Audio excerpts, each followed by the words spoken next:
Kita nak tanya sekali lagi kan, ada tak setelah video tu viral, ada tak yang orang datang kedai bawa parang, mengamuk ke, kongsi-kongsi gelap sana sini, tycoon sana sini kan? Ada tak yang berlaku macam itu? Benda tu ada. Tapi kedai saya, depan kedai saya tu balai polis. Oh nasib baiklah. Saya pun kena cari kedai depan balai polis lah.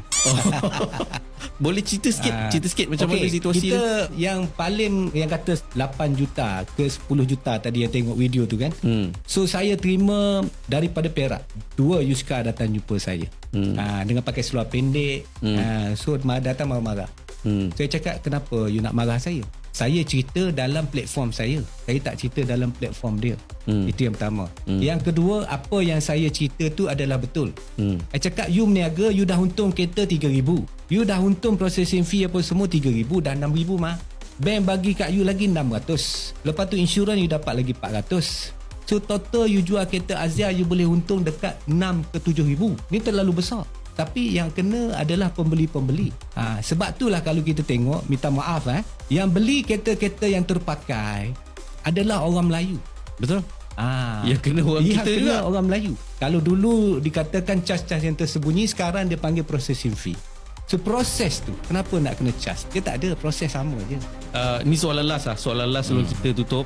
Dia ada cas-cas yang tersembunyi, tapi sebenarnya mungkin ada juga cas-cas yang memang betul-betul ada lah. Boleh tak Cik Din explain, macam contoh kalau kereta baru mungkin ada markup accessories punya insurans extra tu, ataupun beli nombor kat JPJ kadang orang tak faham, ataupun kadang-kadang bank minta auto life ke whatever. Dia sebetulnya balik kepada beli nombor. Sekarang semua boleh nampak beli nombor RM310, RM510.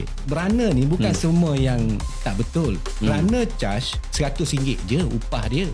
Bagi dekat abang Nas Yuska ni, abang Nas Yuska charge lagi 200 customer. RM200. Padahal dia duduk office je.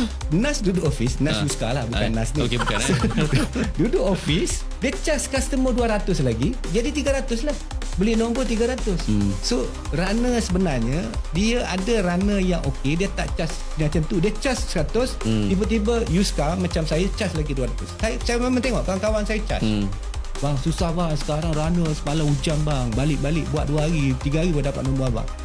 Tapi dia cerita je. Padahal runner tu ambil 100 je. Ada yang runner ambil 50 je. 50 pun ringgit. ada. Lepas tu benda dah siap, dia kata tak siap lagi. Sebab dia nak charge you. Dia kata kena express lagi lah besok. Express lagi. Express lagi. So 2 kali express 200 kena lagi.